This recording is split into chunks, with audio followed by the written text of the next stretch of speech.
ہے، نبی پاک سے محبت نہیں تو ایمان بھی کمپلیٹ نہیں ہوتا۔ اور جب نبی پاک علیہ الصلوۃ والسلام کو تکلیف پہنچے یا نبی پاک علیہ الصلوۃ والسلام کو کسی طرح کی کوئی ایذا پہنچے تو یقیناً جب امتی اس کو پڑھتا ہے، سنتا ہے تو دل پر بھی تکلیف ہوتی ہے۔ ایک ایسا ہی واقعہ جس میں ہمارے آقا علیہ الصلوۃ والسلام کو تکلیف پہنچائی گئی، نبی پاک علیہ الصلوۃ والسلام پر جادو کیا گیا۔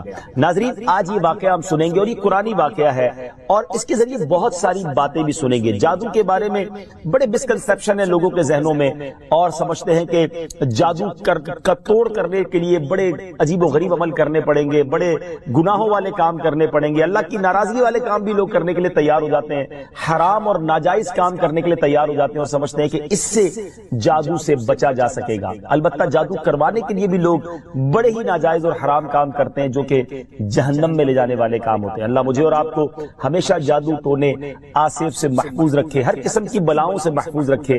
اور آج قرآن کے ذریعے سمجھیں گے کہ جادو کا علاج کیا ہے، جادو ہو جائے تو بچا کیسے جا سکتا ہے۔ اور نبی پاک علیہ الصلوۃ والسلام پر جب جادو ہوا تھا، جادو کرنے کی کوشش کی گئی تھی، اس کا نتیجہ کیا نکلا۔ ناظرین توجہ کے ساتھ آپ نے سلسلے میں شامل رہنا ہے۔ روایت یہ ہے کہ لبید بن عاصم یہودی اور اس کی بیٹیوں نے نبی پاک علیہ الصلوۃ والسلام پر جادو کر دیا، جس کا اثر پیارے آقا علیہ الصلوۃ والسلام کے جسم پر نمودار ہوا۔ طبیعت شریف جو ہے وہ کچھ ناساز ہونے لگی، آپ کے قلب، آپ کی عقل مبارک اور آپ کے اعتقادات پر کوئی اثر نہ ہوا، صحت مبارک پر تھوڑا سا اثر ہوا۔ چند روز بعد حضرت جبریل امین بارگاہ رسالت میں حاضر ہوئے اور عرض کی یا رسول اللہ صلی اللہ علیہ وسلم، ایک یہودی نے آپ صلی اللہ علیہ وسلم پر جادو کر دیا ہے اور جادو کا جو سامان ہے وہ فلاں کنویں میں ایک پتھر کے نیچے دبا ہوا ہے۔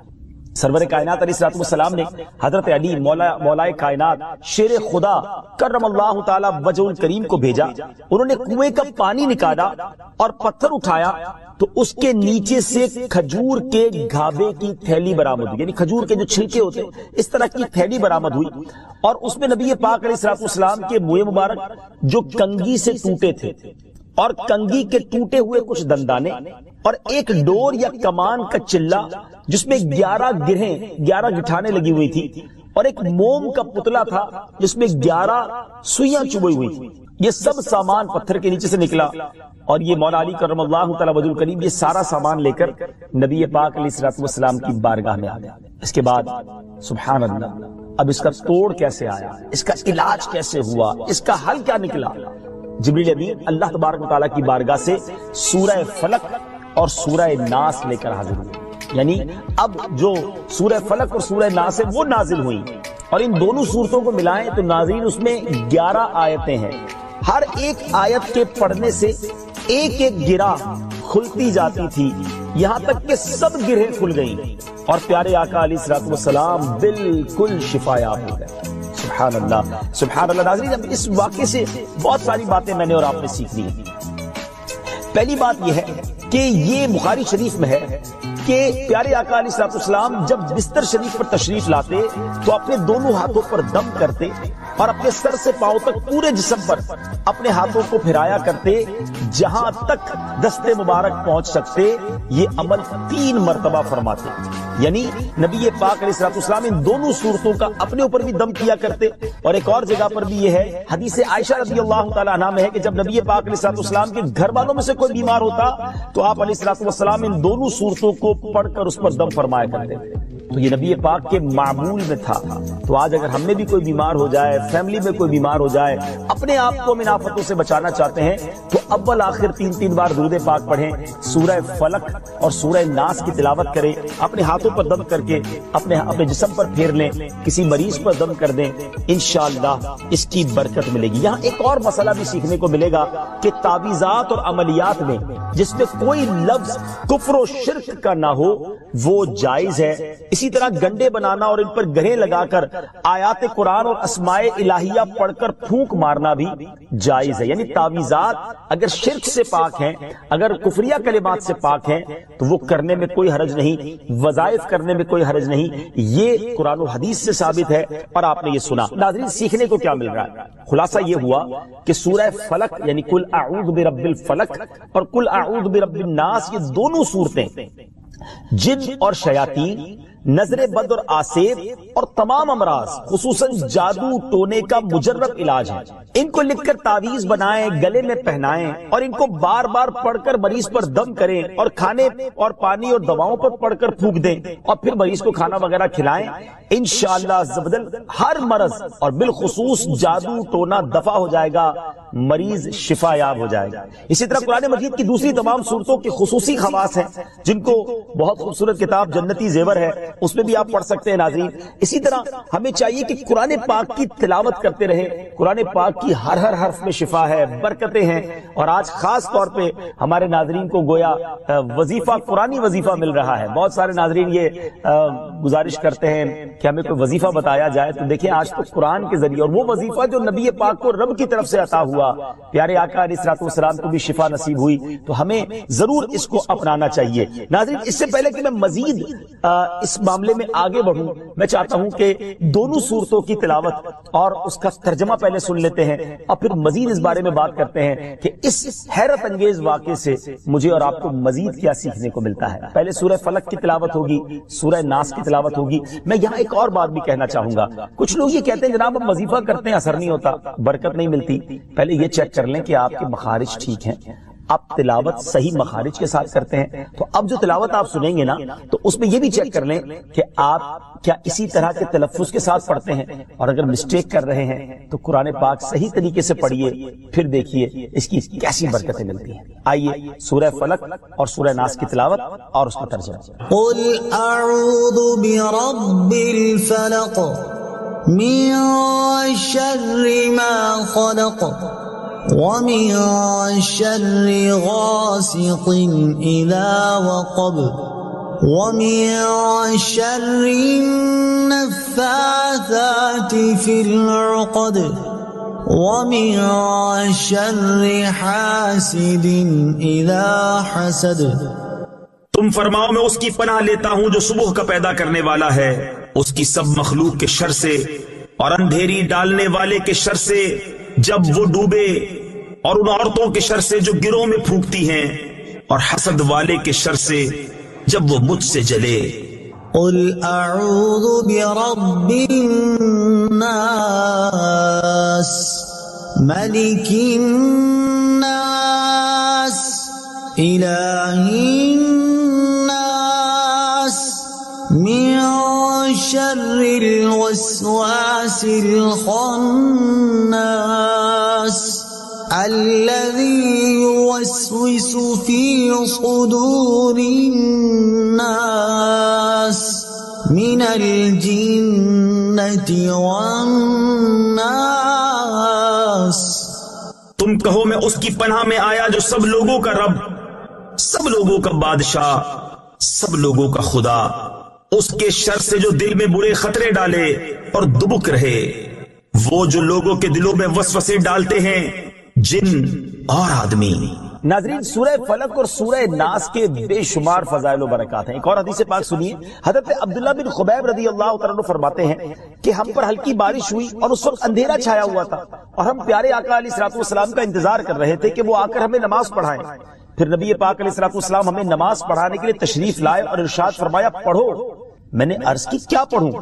ارشاد فرمایا صبح و شام 3 بار قل هو اللہ احد، قل اعوذ برب الفلق اور قل اعوذ برب الناس پڑھو، ان کی تلاوت کرنا تمہیں ہر بری چیز سے بچائے گا۔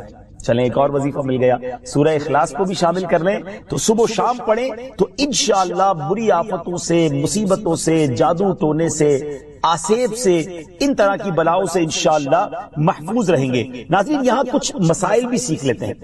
حضرت اسماء بنت امیس رضی اللہ تعالیٰ عنہ نے عرض کی یا رسول اللہ صلی اللہ تعالیٰ علیہ وسلم، جعفر کے بچوں کو جلد نظر ہوتی ہے، کیا مجھے اجازت ہے کہ ان کے لیے عمل کروں؟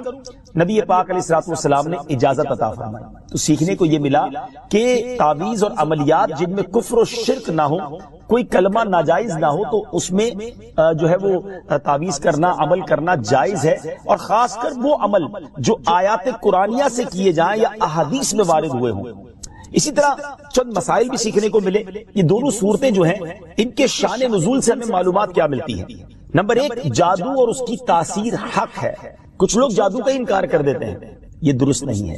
جادو اور اس کی تاثیر حق ہے کیونکہ قرآن میں اس کا ذکر ہے، اور نبی پاک علیہ الصلوۃ والسلام پر بھی آپ کی صحت مبارک پر اس کا اثر ہوا۔ نمبر 2، نبی کے جسم پر جادو کا اثر ہو سکتا ہے، جیسے تلوار، تیر اور نیزے کا بھی اثر ہوتا ہے۔ یہ شان نبوت کے خلاف نہیں ہے، ہاں ایسا اثر نہیں ہو سکتا کہ جس سے نبوت کے متعلقہ امور میں خلل آ جائے۔ حضرت موسیٰ علیہ السلام کے مقابلے میں جادوگر بالآخر اس لیے فیل ہوئے کیونکہ وہاں جادو سے معجزے کا مقابلہ تھا، ورنہ حضرت موسیٰ علیہ السلام کے خیال پر بھی اس جادو نے اثر کیا کہ ان کو خیال ہوا کہ یہ لاٹھیاں رسیاں چل رہی ہیں۔ نبی کریم علیہ السلام کے خیال پر بھی اسی طرح یہی اثر ہوا تھا۔ نمبر 3، جادو کو دور کرنے میں سورہ فلق اور سورہ ناس کو خصوصی تاثیر حاصل ہے۔ نمبر 4، جادو، ٹونے اور عملیات اور اثرات اور بیماریوں کو ختم کرنے کے لیے قرآن پاک کی صورتوں اور آیتوں کو استعمال کیا جا سکتا ہے، اور بخاری شریف میں سورہ فاتحہ کو اس مقصد کے لیے استعمال کرنے کا بیان موجود ہے۔ تو سورہ فاتحہ کو سورہ شفا بھی کہا جاتا ہے، تو یہ بھی شفا کے لیے بڑا مجرب اور بڑا پیارا وظیفہ ہے۔ ناظرین، یہ چند باتیں تو ہم نے اس واقعے کے متعلق سیکھی، سورہ فلق اور سورہ ناس کے کچھ فضائل بھی سنے۔ میں یہاں ایک اور بات بھی کرنا چاہتا ہوں کہ آج کل پرابلم یہ ہو گیا ہے کہ اتنے عاملین آ گئے ہیں، اتنے عمل کرنے والے لوگ آ گئے ہیں، اتنے بورڈ ہمارے شہروں اور وطن میں لگ جاتے ہیں کہ ایسا لگتا ہے ہر دوسرے آدمی پہ جن ہے یا اس پہ جادو ہو گیا ہے۔ خدا را جھوٹے عاملین سے اپنے آپ کو بچائیے۔ اگر جینے کی تمنا ہے تو کچھ پہچان پیدا کر۔ لوگوں کے گھر بک جاتے ہیں، لوگوں کی عزتیں پامال ہو جاتی ہیں، عجیب ماحول ہو گیا ہے۔ کچھ بد نصیب تو وہ ہیں جو کسی کو تباہ کرنے کے لیے جادو کروانے جاتے ہیں اور ہزاروں لاکھوں روپے خرچ کرتے ہیں، اور پھر بیچارے کچھ جب بیمار ہو جاتے ہیں تو اپنا بعض اوقات ڈاکٹری مسئلہ ہوتا ہے اور وہ بھی کسی عامل کے ہتھے چڑھ جاتے ہیں، اور وہ کہتا ہے جناب آپ کے گھر میں بہت برا عمل ہوا ہے، فلاں جگہ کوئی چیز دبی ہوئی ہے، اور اس کو اب سنبھالنے کے لیے، اس کو نکالنے کے لیے اتنے بکرے چاہیے، اتنے مرغے چاہیے، اتنے انڈے چاہیے، قبرستان میں یہ عمل کرنا ہوگا، اور پھر غریب آدمی اپنی چیزوں کو بیچ کر ہزاروں لاکھوں روپے انہیں دے دیتے ہیں اور خاندان کے خاندان ٹوٹ جاتے ہیں۔ ایسا نہ کریں، پلیز ایسا نہ کریں، بلکہ میں تو ان عاملین سے بھی گزارش کروں گا کہ حلال روزی کی طرف آئیں۔ دعوت اسلامی نے بڑا شاندار ایک انداز اختیار کیا، اللہ سلامت رکھے دعوت اسلامی کے مدنی ماحول کو۔ ناظرین، آپ سوچ رہے ہوں گے کہ پھر ہماری بیماریوں کے لیے ہم تعویذ کس سے لیں، ہم یہ وظائف کہاں سے لیں؟ آپ کی دعوت اسلامی ہے نا، الحمدللہ دعوت اسلامی کا ایک شعبہ ہے جس کا نام ہی مکتوبات و تعویذات عطاریہ ہے۔ اس میں آپ کو بغیر کسی فیس کے، جی ہاں بغیر کسی فیس کے، لاکھوں لاکھ تعویذ ہر مہینے ناظرین یہاں سے دیے جاتے ہیں، پوسٹ بھی کیے جاتے ہیں، کوریئر بھی کیے جاتے ہیں، اس کی بھی کوئی فیس نہیں لی جاتی۔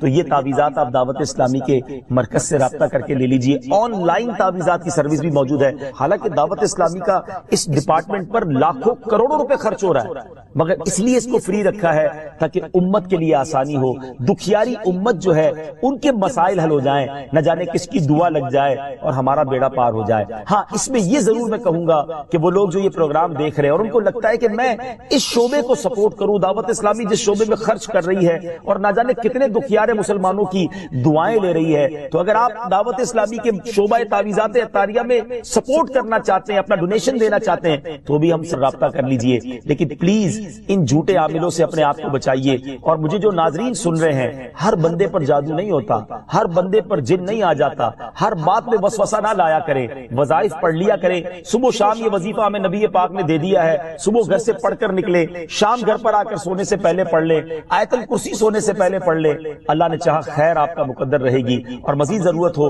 تو دعوت اسلامی کے اس شعبے سے رابطہ کر لیں۔ میں امید کرتا ہوں کہ آج کے اس واقعے سے ہمیں یہ سیکھنے کو ملا کہ قرآنی وظائف کی کیا اہمیت ہے، اور جائز وظائف کرنے میں، تعویذات کرنے میں کوئی حرج نہیں۔ آخری بات، نبی پاک علیہ السلام کو پتہ چل گیا، جبریل امین نے بتا دیا کہ جادو کس نے کیا، مگر نبی پاک علیہ السلام نے بدلہ نہیں لیا، سزا نہیں دی۔ اس لبید بن عاصم کو، اس کی جو بچیاں تھی، جو بھی لوگ تھے جادو کرنے والے، سب کو معاف کر دیا۔ اللہ اکبر، انہیں پتا چل جاتا تھا کہ کس نے ظلم کیا ہے، پھر بھی معاف فرماتے، اور ہم شک کی بنیاد پر بدلہ لے لیتے ہیں۔ کوئی عامل کہہ دیتا ہے تمہارے گھر میں سین نام کی کوئی عورت ہے، اس نے یہ کیا ہے، اب جتنے سین نام والے ہیں سب کے ساتھ بدگمانی شروع، جب سے سب سے لڑائی شروع، سب کے بارے میں برا سوچنا شروع۔ انسان ہی سے غلطی ہوتی ہے، معافی کرنے والا ذہن رکھیے، معاف کریں گے اللہ تعالیٰ آپ کو معاف کر دے گا، رحم کریں گے آپ پر رحم کیا جائے گا۔ اللہ مجھے اور آپ کو نبی پاک علیہ الصلوۃ والسلام کی اس مبارک سیرت سے سیکھنا نصیب فرمائے کہ اگر کسی سے غلطی ہو بھی گئی ہے، کسی نے ہمارا برا چاہا بھی ہے اور پتہ بھی چل گیا ہے، تو معاف کرنا اللہ کو بڑا پسند ہے۔ مشکل ضرور ہے، دل چاہتا ہے میں بھی بدلہ لوں، لیکن مزہ بھی تو یہی ہے نا کہ دل چاہ بھی رہا ہے، غلط بھی کیا ہے سامنے والے نے اور میں بدلہ لے بھی سکتا ہوں، پھر بھی اللہ کی رضا کے لیے معاف کر دیں اور اس نیت سے معاف کریں میرے مالک میں تیرے بندے کو معاف کر رہا ہوں، تو مجھ گناہگار کو معاف فرما دے۔ اللہ کریم ضرور کرم فرمائے گا، اور یہی اسلام کی خوبصورتی ہے۔ اللہ مجھے اور آپ کو معافی اور درگزر کا ذہن نصیب فرمائے۔ ہمارے سلسلے پیغام قرآن میں ہم یہی کوشش کرتے ہیں کہ قرآن پاک سے کوئی میسج، کوئی پیغام آپ کی طرف بڑھایا جائے، تو آج الحمدللہ آپ کے لیے یہ پیغام تھا کہ قرآن پاک پڑھیے، اس پر عمل کیجئے، اس کو پڑھ کر اپنے اوپر دم بھی کیجئے، اور پھر کسی سے غلطی ہو جائے تو معاف بھی کیجئے۔ وقت ہوا ہے ایک اگلے سیگمنٹ کا، جس کا نام ہے تعارف قرآن۔ ناظرین، وقت ہوا ہے ہمارے بہت ہی خوبصورت سیگمنٹ تعارف قرآن کا، اور آج تعارف قرآن میں ہم قرآن پاک کی انہی دو سورتوں کی بات کریں گے جس کا ذکر ہم نے اپنے سلسلہ پیغام قرآن میں کیا، یعنی سورہ فلق اور سورہ ناس۔ سب سے پہلے بات کرتے ہیں سورہ فلق کی۔ سورہ فلق مدینہ منورہ میں نازل ہوئی، اور ایک قول یہ ہے کہ مکہ مکرمہ میں نازل ہوئی۔ پہلا قول زیادہ صحیح ہے کیونکہ اس کے شان نزول سے اسی کی تائید ہوتی ہے۔ رکوع اور آیات کی تعداد، اس صورت میں 1 رکوع اور 5 آیتیں۔ فلق نام رکھنے کی وجہ، فلق کے کئی معنی ہیں اور یہاں اس سے مراد صبح ہے، اور چونکہ اس سورت کی پہلی آیت میں لفظ موجود ہے، اس مناسبت سے اسے سورہ فلق کہتے ہیں۔ پیارے آقا علیہ الصلوۃ والسلام نے ایک بار اس سورت کے بارے میں ارشاد فرمایا، کیا تم نے نہیں دیکھا کہ آج رات مجھ پر ایسی آیتیں نازل ہوئی ہیں جن کی مثل نہیں دیکھی گئی؟ وہ آیتیں قل اعوذ برب الفلق سورت کے آخر تک، اور قل اعوذ برب الناس سورت کے آخر تک ہے۔ سبحان اللہ۔ تو اس سورت کے بارے میں بڑے فضائل نبی پاک علیہ الصلوۃ والسلام نے ارشاد فرمائے۔ ایک بار حضرت عابس جوہنی رضی اللہ تعالیٰ عنہ سے روایت ہے کہ نبی پاک علیہ الصلوۃ والسلام نے ارشاد فرمایا، میں تمہیں وہ کلمات نہ بتاؤں جو شریر جنات اور نظر بد سے اللہ تعالیٰ کی پناہ طلب کرنے میں سب سے افضل ہے؟ انہوں نے عرض کی، یا رسول اللہ صلی اللہ تعالیٰ علیہ وسلم کیوں نہیں، آپ ضرور بتائیے۔ ارشاد فرمایا وہ کلمات یہ دونوں صورتیں ہیں، قل اعوذ برب الفلق اور قل اعوذ برب الناس۔ سبحان اللہ، سبحان اللہ۔ اب آئیے سورہ ناس کے بارے میں کچھ سن لیتے ہیں، اس کی فضیلت بھی جان لیتے ہیں۔ سورہ ناس جو ہے ناظرین، یہ قرآن پاک کی ترتیب کے لحاظ سے سب سے آخری سورت ہے۔ اس کا مقام نزول، سورہ ناس زیادہ صحیح قول کے مطابق مدنی ہے۔ اس سورت میں 1 رکوع اور 6 آیتیں ہیں۔ الناس نام رکھنے کی وجہ، عربی میں انسانوں کو الناس کہتے ہیں، اور اس سورت کی پہلی آیت میں لفظ موجود ہے، اس مناسبت سے اسے سورہ الناس کہتے ہیں، یا اسے سورۃ الناس کہتے ہیں۔ سورۃ الناس کے مضامین، اس سورہ مبارکہ میں ان جنات اور انسانوں سے اللہ تعالیٰ کی پناہ مانگنے کی تعلیم دی گئی ہے جو لوگوں کے دلوں میں وسوسے ڈالتے ہیں۔ سورہ فلق کے ساتھ اس کی مناسبت کیا ہے؟ سورۃ الناس کی اپنے سے ماقبل سورت سورہ فلق کے ساتھ مناسبت یہ ہے کہ سورہ فلق میں ظاہری شر سے اللہ تعالیٰ کی پناہ مانگنے کی تعلیم دی گئی تھی، اور اس سورت میں خفیہ شر سے اللہ تعالیٰ کی پناہ مانگنے کی تعلیم دی گئی ہے۔ اللہ تعالیٰ ہمیں ہر طرح کے شر سے محفوظ فرمائے۔ قرآن پاک پڑھنے، سمجھنے اور اس پر